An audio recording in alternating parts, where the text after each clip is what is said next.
আজ আমাদেরকে মাদ্রাসার মঞ্চে বসে কথা বলছি, এই জন্য আমি কওমির সন্তান হিসেবে আমাদের এই আত্মমর্যাদার কথাটাও বলতে হয়। দেখবে এক শ্রেণীর মানুষ কওমি মাদ্রাসার আলেমদেরকে, কওমি ছাত্র জনতাকে উপহাস করে, কি বলে? ওরা যাকাত খায়, খয়রাত খায়, যাকাত খায়, ফিতরা খায় বলে আমাদেরকে উপহাস করবার চেষ্টা করে। আমরা উপহাস করতে চাই না কাউকে, কিন্তু যদি যাকাত খাই, ফিতরা খাই বলে আমাদেরকে তোমরা উপহাস করবার চেষ্টা করো, তাহলে আমরা পাল্টা প্রশ্ন ছুড়ে দিব, তোমরা কার বাবারটা খাও? পাবলিক বিশ্ববিদ্যালয়গুলোতে যারা পড়াশোনা করে, ঢাকা বিশ্ববিদ্যালয়, চট্টগ্রাম বিশ্ববিদ্যালয়, রাজশাহী বিশ্ববিদ্যালয়, জাহাঙ্গীরনগর বিশ্ববিদ্যালয়, খুলনা বিশ্ববিদ্যালয় সহ যতগুলো বিশ্ববিদ্যালয় রয়েছে, মেডিকেল বিশ্ববিদ্যালয় রয়েছে, ইঞ্জিনিয়ারিং বিশ্ববিদ্যালয়গুলো রয়েছে, এই বিশ্ববিদ্যালয়গুলোতে যারা পড়াশোনা করে, সরকারি প্রতিষ্ঠানগুলোতে, এরা কার বাবার টাকা দিয়ে লালিত পালিত হয়? এটা তো জানেন খুব ভালো করে। মেডিকেলটার কথাই বলি, বাংলাদেশে এখন বিপুল পরিমাণ প্রাইভেট মেডিকেল কলেজ গড়ে উঠেছে। এক একটা প্রাইভেট মেডিকেল কলেজে একজন স্টুডেন্ট যদি 5 বছরের এমবিবিএস কোর্স কমপ্লিট করতে হয়, কত টাকা নগদ বাপের পকেট থেকে গুনতে হয় যে জিজ্ঞাসা করে দেখবেন। 40 থেকে 50 লক্ষ টাকা নগদ ক্যাশ গনে গনে খরচ করে তারপরে নিজের বাবার পকেটের পয়সা দিয়ে ডাক্তার হওয়া লাগে। কেন? এই পরিমাণ খরচ মেডিকেলে রয়েছে। মেডিকেল বিপুল ব্যয়বহুল একটা শিক্ষা ব্যবস্থা। ইঞ্জিনিয়ারিং ভার্সিটিগুলো রয়েছে, সেখানেও প্রাইভেট সেক্টরে পড়তে গেলে বিপুল পরিমাণ খরচের প্রয়োজন।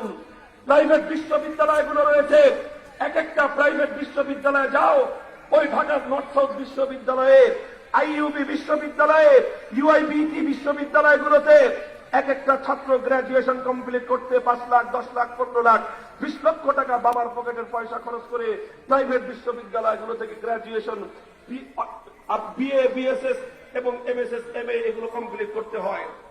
অথচ যখন সরকারি বিশ্ববিদ্যালয়ে পড়ে, Dhaka medical college, Bangabandhu Sheikh Mujib PG বিশ্ববিদ্যালয় কলেজ, তারপরে ঢাকার ওই যে মিটফোর্ড বিশ্ববিদ্যালয় কলেজ, চট্টগ্রাম বিশ্ববিদ্যালয় কলেজ, মেডিকেল কলেজ, এই সমস্ত মেডিকেল কলেজগুলোতে যারা পড়াশোনা করে 50 লক্ষ টাকা তো দূরের কথা, এদের 5 বছরে হয়তো 50,000 টাকা খরচ করা লাগে না। তাহলে প্রাইভেটে পড়তে 50 লক্ষ টাকা লাগে, সরকারিতে পড়ালেখার মান আরো উন্নত, ইনস্ট্রুমেন্ট, মেডিকেল যেই সমস্ত যন্ত্রপাতি সেগুলো উন্নত, সব ফ্যাসিলিটি উন্নত, তাহলে এখানে তো খরচ আরো বেশি লাগবার কথা, এবং খরচ আরো বেশি হয়, খরচ আরো বেশি হয়।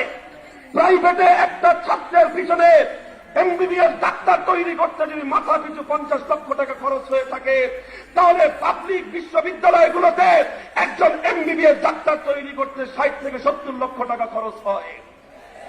অথচ সে দেয় মাত্র 20,000, 30,000 টাকা, আর বাকি 50 লাখ, 60 লাখ টাকা কার বাবার পকেট থেকে আসে? কোন দাদা বাবুরা দিয়ে যায় না, কারো কোন বাবার তালুকদারি বিক্রি করে এগুলো চলে? এগুলো চলে এদেশের মানুষের মাথার ঘাম পায়ে ফেলানো ট্যাক্সের পয়সা দিয়ে। কে দেয় ট্যাক্স? আমরা ট্যাক্স আদায় করি সরকারের কাছে।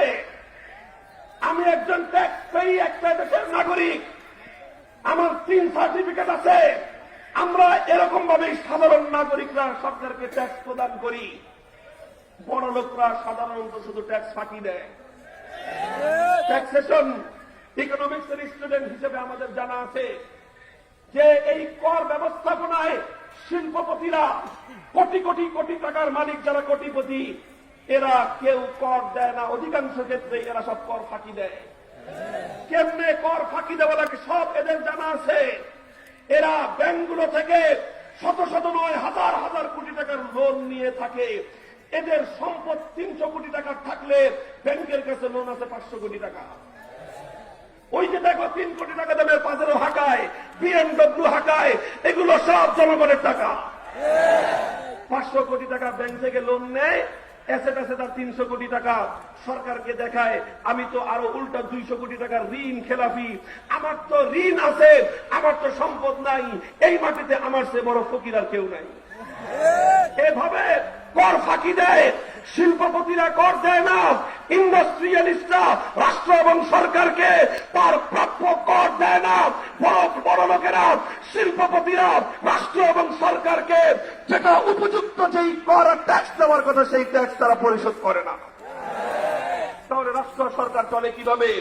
চলে এইভাবে, সাধারণ মেহনতি মানুষ, কৃষক, শ্রমিক, মজদুর মাথার গাম পায়ে ফেলে রিক্সা চালায়, ধ্যান গাড়ি চালায়, ঠেলা গাড়ি ফেলে, নৌকার মাঝি। কৃষক, শ্রমিক, এই ধরনের মজদুর শ্রমিক, এরা মেহনতি মানুষ মাথার গাম পায়ে ফেলে 200-400 টাকা কামাই করেছে, সন্ধ্যাবেলায় বাজারে গিয়ে নিত্য প্রয়োজনীয় পণ্য কেনে। 1 কেজি চাল, আধা কেজি ডাল, 1 কেজি তেল, আধা কেজি নুন, এভাবে যে সমস্ত নিত্য প্রয়োজনীয় পণ্যগুলো খরিদ করা হয়, প্রতিটি পণ্যের উপরে রাষ্ট্রীয়ভাবে সরকারের পক্ষ থেকে 15% ভ্যাট ইনক্লুড করা থাকে। অর্থাৎ তুমি 100 টাকার পণ্য কিনলে পণ্য পাবে 85 টাকার, পরিশোধ করতে হবে 100 টাকা। তুমি মাল পেলা 85 টাকার, টাকা দিলে 100 টাকার, বাকি 15 টাকা চলে যাবে সরকারের খাতে। তাহলে ট্যাক্স দেয় এদেশের কৃষক, শ্রমিক, ট্যাক্স দেয় রিক্সাওয়ালা, ট্যাক্স দেয় ঠেলাগাড়িওয়ালা, ট্যাক্স দেয় নৌকার মাঝি, ট্যাক্স দেয় রাস্তার ভিক্ষুক আর ফকির। আর ওই ট্যাক্সের পয়সা দিয়ে ঢাকা বিশ্ববিদ্যালয়ে পড়াশোনা করা হয়, ওই ট্যাক্সের পয়সা দিয়ে একজন মেডিকেল কলেজের স্টুডেন্ট পড়াশোনা করে। তুমি আমাকে উপহাস করো, আমি যাকাত খাই আর পেট্রা খাই, তুমি কি খাও? এটা আমার অহংকার। আমি গৌরব করে বলতে পারি, আমি আমার আল্লাহর পক্ষ থেকে নির্ধারিত বড় লোকের সম্পদের উপর নির্ধারিত ট্যাক্স, যাকাতের পয়সা আমি খাই, আর তুই ভিক্ষুকের ট্যাক্সের পয়সা খেয়ে পড়াশোনা করিস।